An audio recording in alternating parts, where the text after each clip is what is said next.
इसको शॉर्ट में कहते हैं एल। तो एल फॉर लाइट, दूधू को मोहित कुमार के नाम से वीडियो ऑफ कर दे, ऑडियो ऑफ कर दे। तो light chain, it is denoted by capital L and heavy chain denoted by capital H. These two chains are connected together by disulfide bonds. जैसे ये लाइट चेन है, ये हेवी चेन है, तो both are connected together by disulfide bonds। और ये पूरा arrangement है, इसका स्ट्रक्चर है डिटेल। नाउ लाइट चेन जो नाम दिया है because it's molecular weight is 23,000। Light chain का मॉलिक्यूलर वेट 23,000 है और हेवी चेन का मॉलिक्यूलर वेट 53,000 टू 75,000, इसलिए उसको हेवी चेन कह रहे हैं। तो लाइट चेन में अमाइनो एसिड्स की संख्या 200 से 217 हो सकता है, 200 to 217, और हेवी चेन में अमाइनो एसिड्स का नंबर 250 to 500 कुछ भी हो सकता है। तो मॉलिक्यूलर वेट में लाइट चेन का मॉलिक्यूलर वेट है 23,000 और हेवी चेन का मॉलिक्यूलर वेट है ये 53,000 टू 75,000। अब देखिए दोनों ही में और हेवी चेन ये लाइट चेन है और ये हेवी चेन, दोनों में upper region is called variable region, E for variable, E for variable, और lower region is called constant region, C for constant। So upper half of the light chain is PL region, variable region of light chain, and lower half of the light chain is PS, constant region of light chain। Light chain में 50-50 light chain का ऊपर वाला हिस्सा ये variable region जिसको PS से denote करते हैं, और इसका लोअर हाफ इसको डिनोट करते हैं PL। लेकिन हेवी चेन थोड़ा सा डिफरेंस है। आपके असाइनमेंट में सुधार लीजिएगा, असाइनमेंट में हमने देखा है कि हेवी चेन का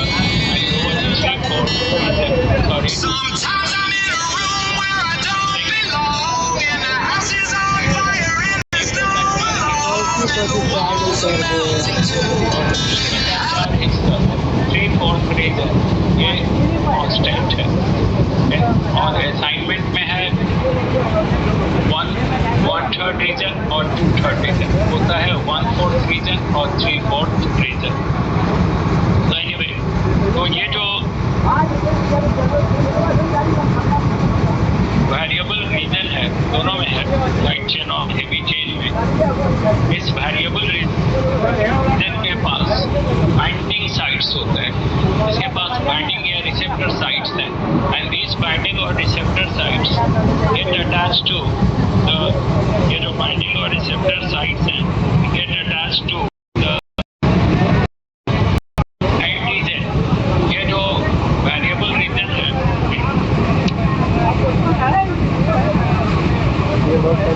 ये जो आप देख रहे हैं वेरिएबल रीजन, इसके पास बाइंडिंग साइट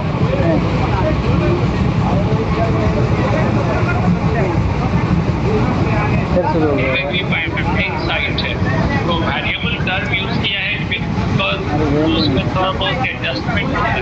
ऐसा नहीं है कि एंटीबॉडी जाकर सीधा एंटीजन से अटैच हो जाएगा उसके रिसेप्टर या बाइंडिंग साइट से, उसको अपने आप में कुछ सर्टेन एडजस्टमेंट लाना होता है विच enables the antibody to get attached with the binding or receptor site of the epitope of antigen।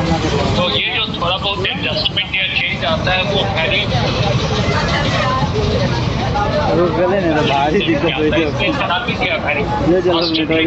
में कोई चेंज नहीं है। दो चेन है लाइट और हेवी चेन, और इनके जैसा चिमटे का जैसा लग रहा है, both are connected by sulphide bond. Light chain का मॉलिक्यूलर वेट है 23,000, हेवी चेन का मॉलिक्यूलर वेट है 53,000 टू 75,000। दोनों में अपर रीजन वेरिएबल है और दोनों में लोअर रीजन कांस्टेंट है। 90% हाफ ये वेरिएबल है, और नीचे का जो 50% था ये कांस्टेंट है हमको तो लाइट देते चेन हैं में, लगाते हैं। और हेवी चेन में 1/4 रीजन इज अपर 1/4 हमसे रीजन क्लास इज हुआ है, वेरिएबल अब उसे समझ एंड में भी नहीं लोअर तो। 3/4 रीजन इज कांस्टेंट। तो असाइनमेंट में लिखा हुआ 1/3 और 2/3, लिखना है 1/4 और 3/4। एनीवे, तो ये दो लाइट चेन है और दो हेवी चेन है, इसलिए model is also called L2H2 model. इस तरह के मॉडल को कहते हैं L2H2 मॉडल, यानी दो लाइट चेन और दो हेवी चेन। अब लाइट चेन का दो तरह का नेचर है। There are two types of light chains on the basis of the sequence of amino acids. Amino acid के सीक्वेंस को अगर हम लोग देखें तो लाइट चेन का दो टाइप है। एक तो कप्पा चेन, एक कप्पा चेन है, कप्पा डिनोटेड बाय ए, और दूसरा lambda chain, lambda chain.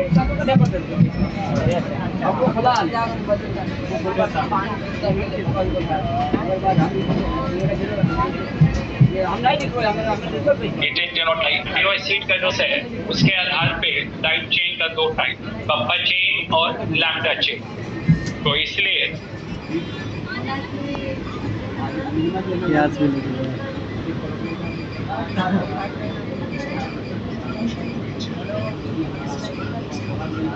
Antibodies हैं, एक तो कप्पा 2 जहाँ पे लाइट चेन कप्पा टाइप है तो उसको कहेंगे कप्पा 2H2, और जो दूसरा जहाँ लैम्बडा है तो उसको कहेंगे lambda 2H2। And ratio between the kappa and lambda type of antibodies in human is 1:2। हम लोगों में ये जो रेशियो है इट इज 1:2। अलग अलग स्पीसीज में, जैसे कैटल्स में, हॉर्सेस में, अलग अलग स्पीसीज में ये रेशियो डिफर करता है। तो फिर से समझ लें, दो चेन है लाइट और हेवी चेन, दोनों कनेक्टेड है बाय डाइसल्फाइड बॉन्ड, और दोनों में ऊपर वाला हिस्सा वेरिएबल रीजन है। वेरिएबल रीजन में ही बाइंडिंग साइट होता है जो एंटीजन से अटैच होता है, और इसमें थोड़ा बहुत एडजस्टमेंट होता है, इसलिए इसको वेरिएबल रीजन कह रहे हैं। दोनों का लोअर हाफ, दोनों का लोअर पार्ट अलग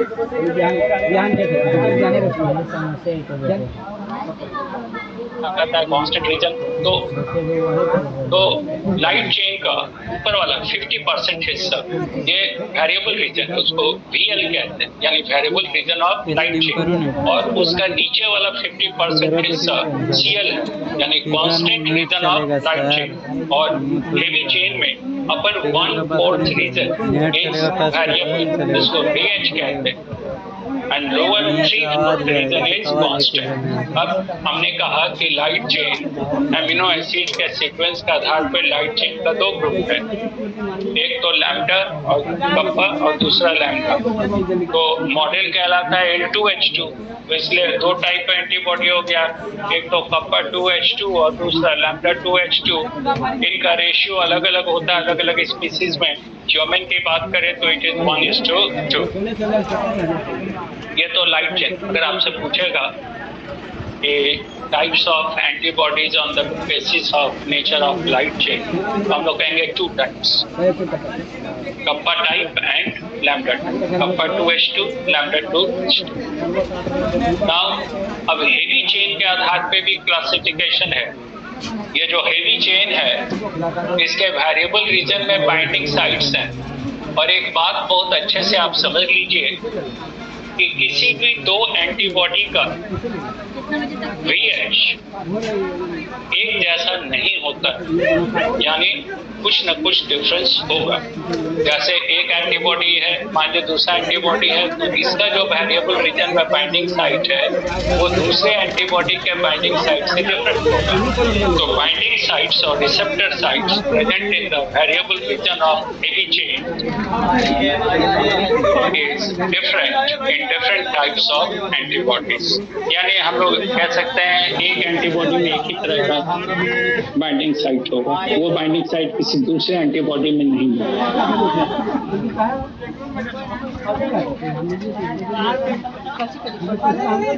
तो टाइप है, 5 टाइप्स हैं।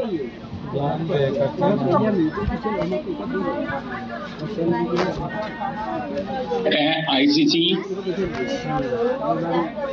वो भी बात तो बहुत कम से कितना नो हाँ IgT and IgE. These are the 5 types of antibodies. On the basis of the nature of ये 5 तरह के एंटीबॉडीज हैं IgG, IgM, IgM, IgT और IgE। और अगर आपसे पूछा जाए कि इनके क्लासिफिकेशन का क्या बेसिस है, तो basis of the classification of these antibodies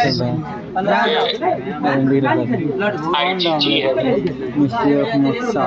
The classification of these antibodies is based upon the nature of the binding site present in the variable region of the heavy chain. अब G for gamma, G जो term आ रहा है ये gamma के लिए है, A for alpha, M for mu, D for delta, D for delta के लिए है, और E फॉर इप्सिलॉन। तो IgG यानी gamma type antibody, IgA alpha type antibody, IgM mu type antibody, IgD delta type antibody and IgE epsilon type antibody. These are the 5 types of antibodies. अब एक एक करके देखते हैं इसको। तो IgG it is the most abundant type of antibodies in our body. About 80% of the total antibodies are IgG. पूरे antibodies का 80% हिस्सा अकेला होता है immunoglobulin G for gamma type. And these are present in the body fluid, blood. ये body fluid में है, blood में है, 80% है, सबसे ज्यादा है। जाहिर सी बात है कि सबसे ज्यादा इम्यूनिटी प्रोवाइड करता है IgG। और एक इम्पोर्टेंट चीज है, it is the first antibody which is received by the foetus from the maternal blood through placenta. ये जो IgG है ये पहला एंटीबॉडी है जो फीटस रिसीव करता है, यानी डेवलपमेंट के समय फीटस इसको प्राप्त करता है अपने मदर के ब्लड से थ्रू प्लेसेंटा, यानी it also provides immunity to the fetus in early stage of development. दूसरा है IgA, that is alpha type antibody. These are secretory antibodies. बीच में तो एक बार यही क्वेश्चन आया कि secretory antibodies are an answer was IgA, और सिंपल भी कभी पूछता है। तो IgA को secretory antibodies भी कहते हैं। These are called secretory antibodies because they are present in all the body secretions such as sweat, saliva, tear, colostrum. Colostrum it is the first milk released by the mother after parturition. हम लोगों के sweat पसीने में होता है, eyes जब पढ़ेंगे तो टीयर में होता है, जब डाइजेस्टिव सिस्टम पढ़ेंगे तो सलाइवा में होगा। धीरे धीरे चलो मेल भी होगा ना एगो आई तो तक देगा जीतो हम बाहर अंदर आ रहे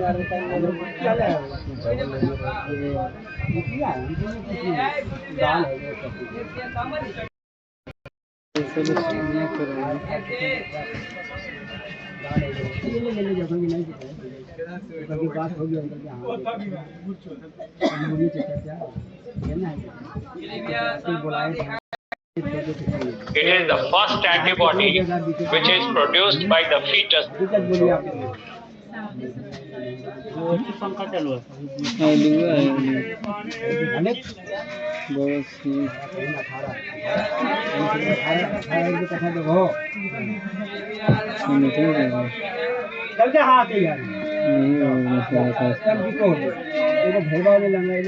बॉडी में सबसे कम होता है IgT और IgE, लेकिन अगर एलर्जी हो, डिलेड टाइप हाइपर सेंसिटिविटी, जहाँ पे 24 घंटे के बाद सिम्टम आता है, उसमें आईजीटी का कंसंट्रेशन बढ़ता है और रोमेंटिक इन्फेक्शन में इसका कंसंट्रेशन बढ़ता है। जैसा माइटिस हो गया, एस्केरियासिस हो गया या एलिफेंटियासिस हो गया, उचेरिया बैंक्रॉप्टी फाइलेरिया 1 का इन्फेक्शन हो गया, तो उसमें आईजीई का कंसंट्रेशन बढ़ेगा, मैक्सिमम इन द हेलमिंथिक।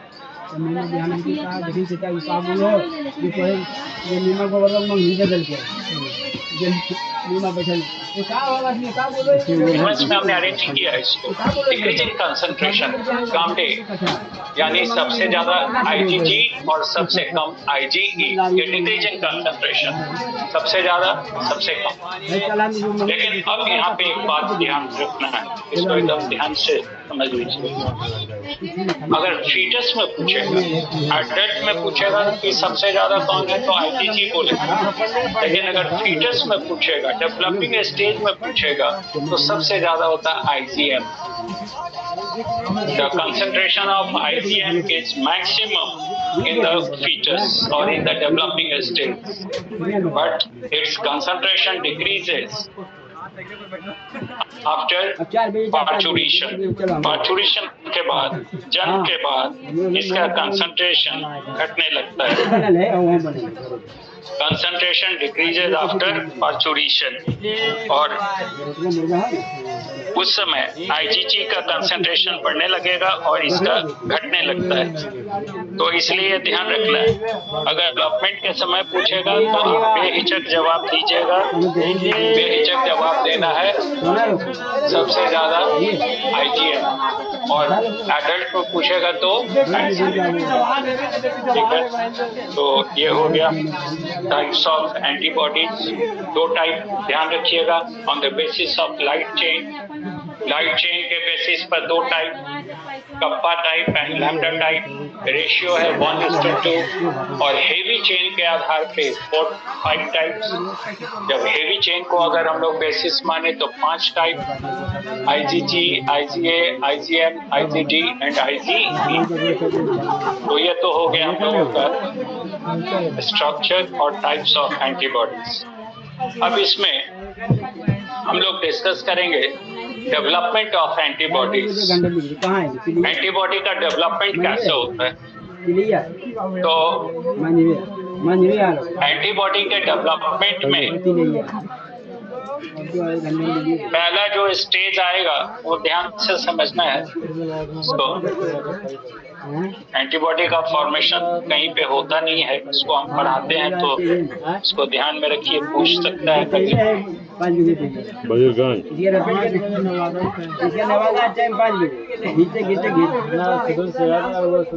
देखिए, कोई भी पैथोजेन शरीर के अंदर, कोई भी पैथोजेन जब इंटर करेगा, मान लीजिए कि ये कोई पैथोजेन डिजीज कॉजिंग एजेंट है, जब ये इंटर करेगा तो फैगोसाइट इसको पहचानेगा। कैसे वो बनता है? जैसे कोई पैथोजेन इंटर करेगा ब्लड में, बॉडी में, ऑप्सोनिन उससे अटैच हो जाएगा, तो प्रोसेस को कहते हैं ऑप्सोनाइजेशन। तो फैगोसाइट्स इसको आसानी से पहचान लेगा। फैगोसाइट इसको आइडेंटिफाई कर लिया और इस पैथोजेन को अटैच कर लिया अपने प्लाज्मा मेम्ब्रेन से। उसके बाद जो है ये प्लाज्मा मेम्ब्रेन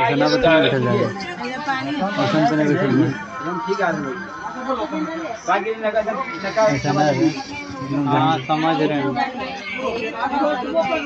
फॉर्म कर जाएगा फूड वैक्यूल में, और ये फूड वैक्यूल डिटैच हो गया प्लाज्मा मेम्ब्रेन से। ये कल हम लोगों ने डिस्कस किया, और इससे आके अटैच हो गया लाइसोसोम। ये लाइसोसोम अटैच हो गए और ये लाइटिक एंजाइम रिलीज करते हैं जो इस पैथोजेन को ब्रेक कर देता है छोटे छोटे पार्ट में, यानी डाइजेस्ट कर देगा।